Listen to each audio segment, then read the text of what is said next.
साल 1894 में ब्रिटिश सरकार ने भांग पर बैन लगा दिया। लेकिन क्या आप जानते हैं क्यों? डर उन्हें इसके नशे से नहीं था। डर था तो उस शक्ति से जो योगियों को मिलती थी।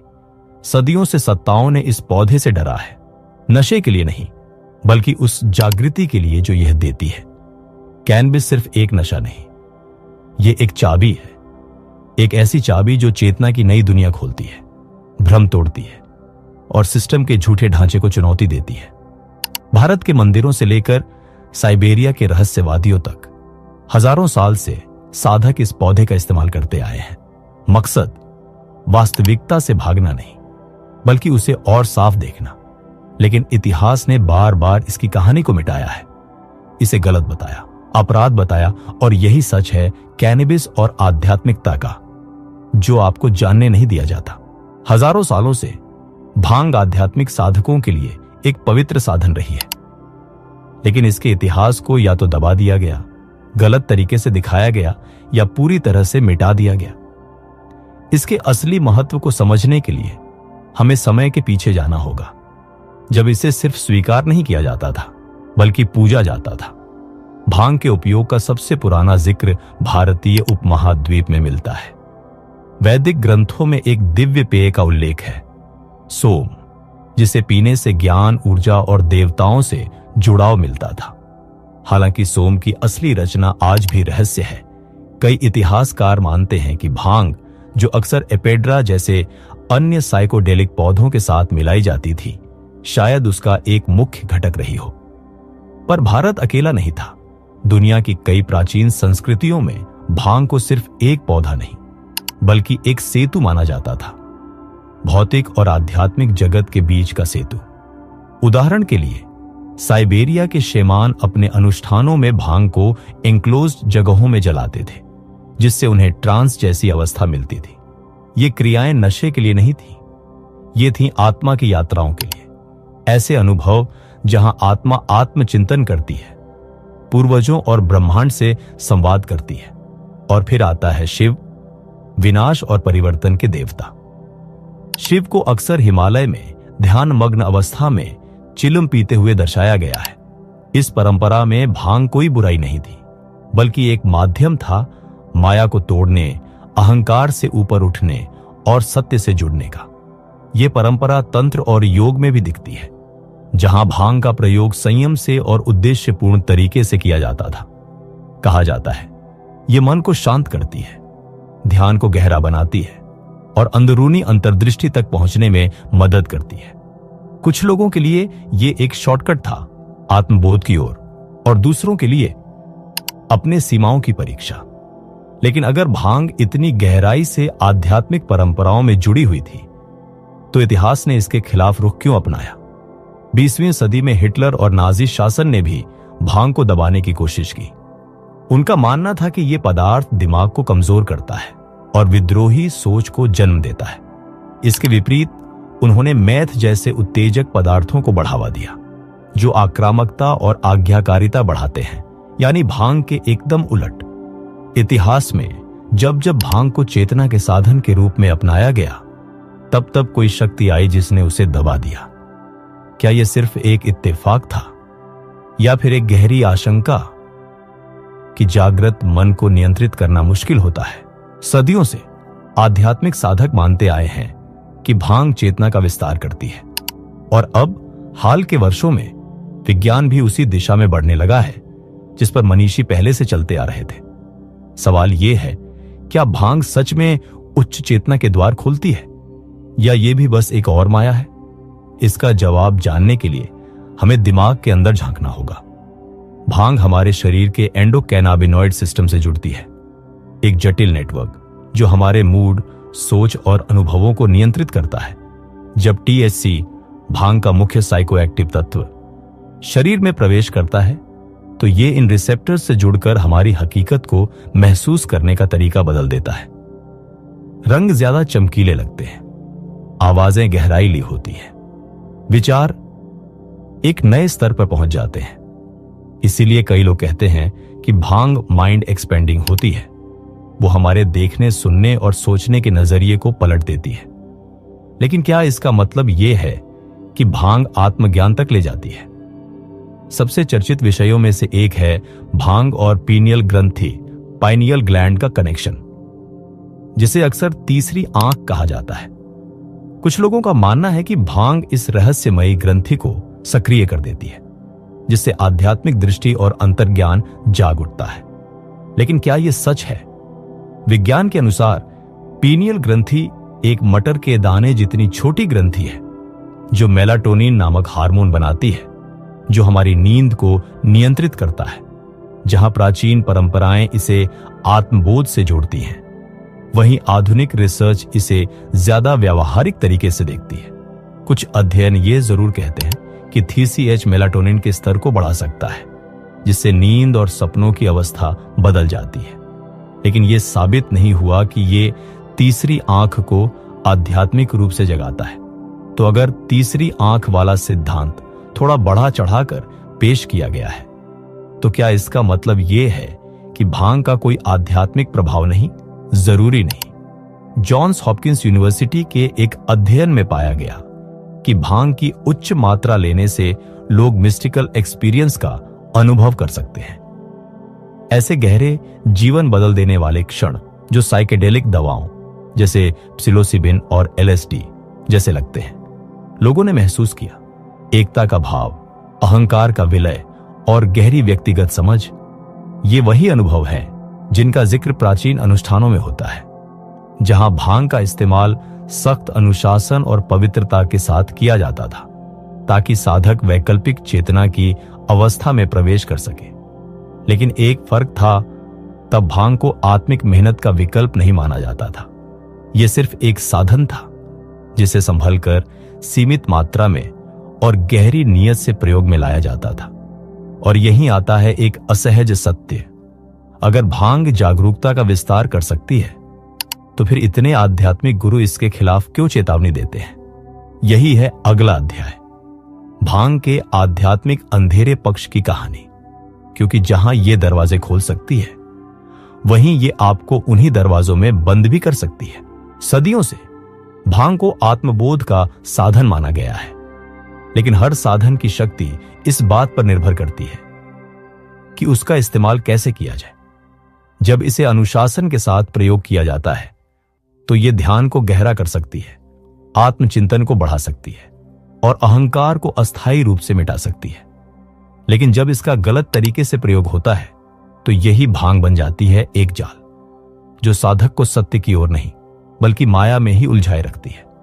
सबसे बड़ा खतरा है स्पिरिचुअल बाईपासिंग, यानी असली आंतरिक साधना किए बिना भांग के जरिए एक झूठा आध्यात्मिक अनुभव पाना। यह कैसे होता है? एक व्यक्ति भांग का सेवन करता है, ध्यान में बैठता है और उसे लगता है कि उसे कोई गहरी अंतर्दृष्टि मिल रही है। वो ब्रह्मांड से जुड़ा हुआ महसूस करता है, जैसे कोई उच्च सत्य छू लिया हो। लेकिन जब नशा उतरता है, क्या बचता है? अगर अंदर से वास्तविक अनुशासन, ध्यान और आत्म परीक्षण नहीं है, तो वो अनुभव भी धुएं की तरह उड़ जाता है। फिर वो उसी भावना को दोबारा पाने की कोशिश करता है और धीरे धीरे नशे की अनुभूति को ही आत्मज्ञान समझने लगता है। लेकिन सच्चा आध्यात्मिक विकास कुछ घंटों का नशा नहीं होता। वो होता है आपकी सोच, जीवन शैली और व्यवहार में स्थायी परिवर्तन। यहीं पर लोग फंस जाते हैं। प्राचीन परंपराओं ने इस खतरे को अच्छी तरह समझा था।